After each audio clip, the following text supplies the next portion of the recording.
can only really describe the sensation we're both having today as extremely jet lagged after 36 hours on the sea.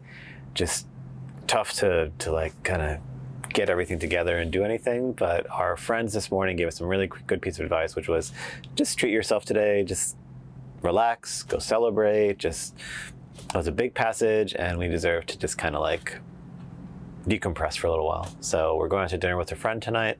We're going to see Beaufort for the first time. Hopefully he can show us where the dinghy dock is, because I'm not entirely sure where it is exactly. And then we'll spend another couple days here just seeing the town a little bit and waiting for our next weather window. And then we are off to our next destination, which is likely going to be shorter hops than what we've done this last big hop, because we just want to kind of be able to enjoy the trip a little bit more, and then slowly work our way down the coast. Sailing life is mostly hurting yourself just enough to be in pain and to snap at your partner, but not actually injure yourself in any serious way.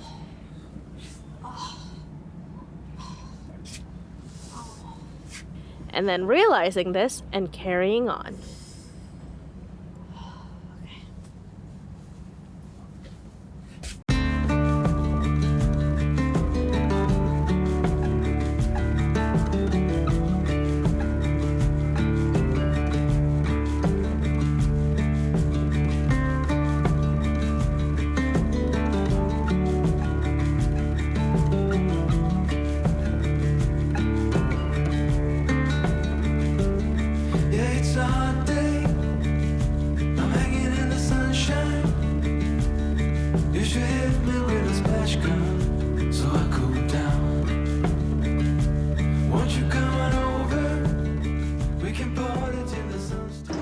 We are headed into town. The current is pretty strong. I'm actually in our lowest setting for the dinghy right now, and we're actually drifting away from Turtle, even though we're pointing straight at her. So speed up a little bit just to get past it. But yeah, we ended up anchoring a little further from the kind of the main anchorage area, but it worked out because we're actually pretty close to the dinghy docks over here.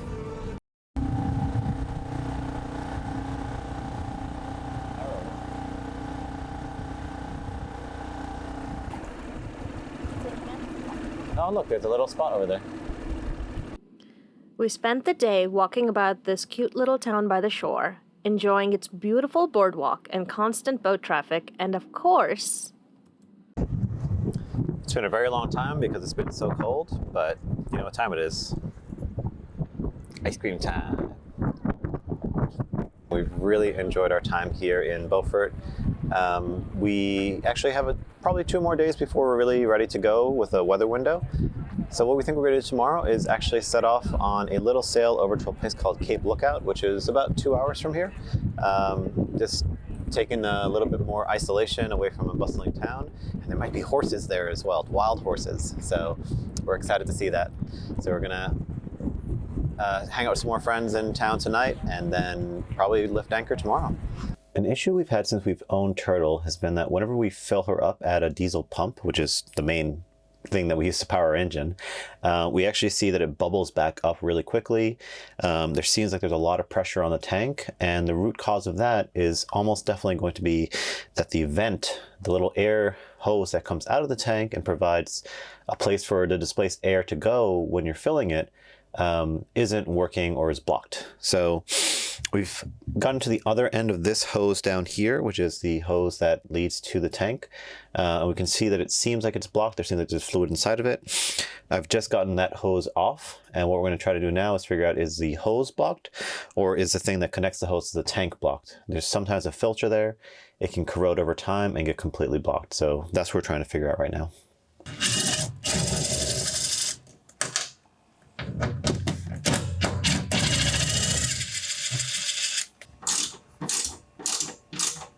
Okay, so now we're going to look inside the tube, the air vent tube itself. I'm worried I'm going to get this endoscope covered in old diesel, but I don't see a way around that. Do you? No. An endoscope is usually used by physicians to examine the interior of a hollow organ or cavity. It's got a light and a camera on one end and connects via Wi-Fi to our phone so we can use it to see and record what it sees.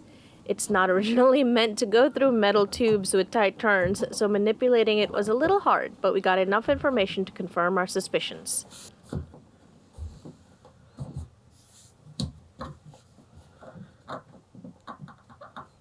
Okay.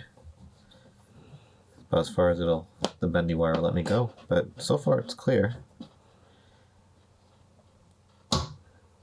That's definitely covering old diesel now. So that took a little bit more than we thought it would. We had to unhook the vent on the other side. We've got everything back together now, but what we did was get this hose off on this side and on that side.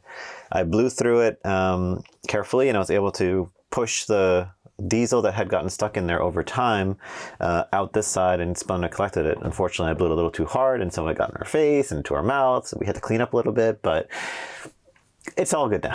We got the vent cleared. We've hooked it all back up. Tomorrow we will refill and see if this fix has worked. Another absolute gorgeous sunrise and another day to move. Beaufort, you have been awesome. It was an incredible chance to meet so many cruisers we've met before and have some awesome food. But we now move on to another little anchorage today. We were going to anchor elsewhere in Beaufort at Cape Lookout and see some wild ponies and have a grand old time, but after much deliberation, we've decided to stay right here. It's too cold to move. It's like 40 something degrees, and I think now it's about 50, early 50s, but it's just still, it's uncomfortable. And so we decided to take it easy, have a nice calm Sunday, have some buttered baguette with ham and cheese, all of which we got locally, which we're going to enjoy, and just watch some of our YouTube channels that are going to come out with their videos today, like the Winds, and just relax and have a nice day. And then tomorrow we head out to Charleston. So we have a big trip coming ahead of us. So taking a day off today is not such a bad idea. Okay, so you know it's too cold in the boat when you can drink your tea and do this. Too cold. Oh. Let's get somewhere warmer soon. We are prepping for our next 36-hour journey. So here we have this is the beginning stages of our gazlame, some dough that we're rolling out. This is how we flatten it out. Spana is over here at the filling station. So she is filling that dough with a beautiful feta, mascarpone, and spinach mixture. And from there, those are going to be nicely packaged up like a little flavor bomb letter onto the stove. And on the stove, we're going to cook them up on both sides. So we're going to freeze these so we can basically just, when we're at sea, toss them in the oven, heat them up, and enjoy a nice, delicious gazlame. Oh, look at that. Very nice. Very much looking forward to having those on our journey. All right, I think I can finally pick up the camera and somewhat record what has been a spicy morning, as one of our friends would say, or a sporty morning, as Chris Parker would say. We were going to take our time, have a nice, relaxed exit out of Beaufort, and we were just about to make some breakfast when we realized that a boat was just about to drag into us, and we ran out, unanchored really quickly, and decided, you know what, it was about 2 hours sooner than we wanted to leave, but we were up, we were unanchored, so we decided to go get fuel and refill up our water and start to head out. And it has been a very active seas this morning, maybe because we left a little sooner than we thought, but it is about the time when the seas are supposed to have calmed back down. Even where we are, and I don't think nature got the weather report forecast that we got. Dave has gone to lie down for a little bit. Both of us took some seasickness medicine, and we are going to kind of ride this out for the next few hours, and hopefully things should absolutely die down by this evening. So really hoping it's not a full day of this up and down, but we are hugging the coast, so I'm hoping that the closer we get to the Frying Pan Shoals, it gets a little better, and after that it dies down completely, but we'll have to see. So on our way to Charleston from Beaufort, I'm hoping to get into Charleston sometime tomorrow night. Maybe a second night in store for us because we lost a lot of time. And we are not making great time because I think the current's against us a little bit. So maybe another 2-nighter ahead of us, but we'll see. I wish I could say that it was a peaceful, almost sunset, but the chop is pretty strong. We've had water coming over the sides all evening, and it's supposed to die out in the next few hours, so really hoping for a very calm, quiet night.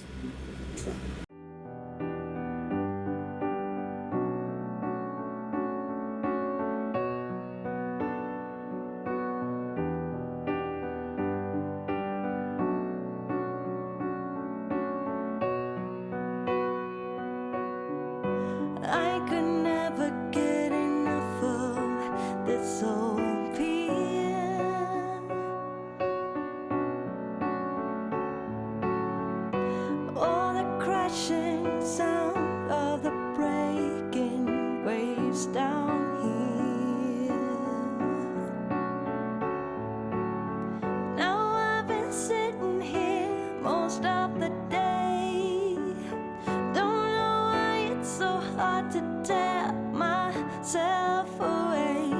I can almost hear the ocean talking to me, saying, what are you waiting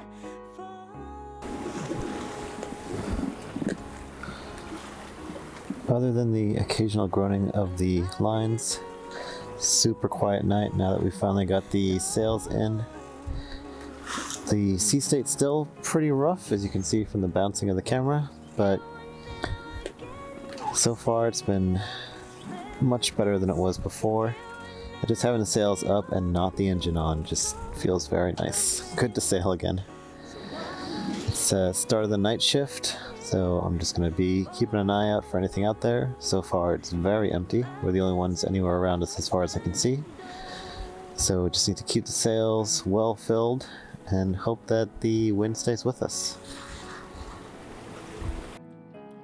As the night went on, the seas did get a little calmer, and we were able to sail through most of the night. There is a moment after the moon sets that just in the right conditions, like a completely flat sea and crystal clear cloudless sky, that you get no horizon, no sun, and no moon, just the stars. And at that moment, floating in the quiet ocean, you get to experience what it must be like to float in space, surrounded by nothing but emptiness and stars. This is why we do this, to chase these moments with the stars, and of course, for the glorious sunrise that follows. And say, what are you waiting for?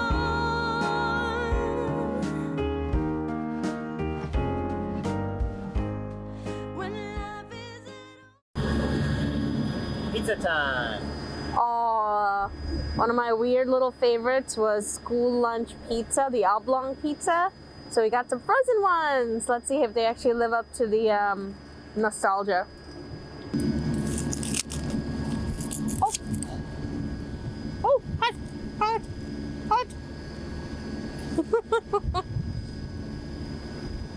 So the reason I called school lunch, New York City school lunch pizza oblong pizza is because I think it was never like real French bread pizza, because this is an actual like French bread underneath it, so it's crispy and light and fluffy. New York school lunch pizzas were just oblong doughy pizzas, which were delicious in their own way, in their own time, to an 11-year-old. This overall is not bad. I might add some potato salad or something to the meal so that I'm actually filled up, but it's hot. It actually burnt the top of my mouth. I'd give it like a 5 out of 10. All right, so these are the gazame we made 2 days ago for this trip. Just heated them up in the oven.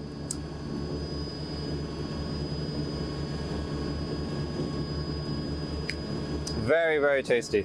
The feta, the spinach, and the dough just all come together. 10 out of 10.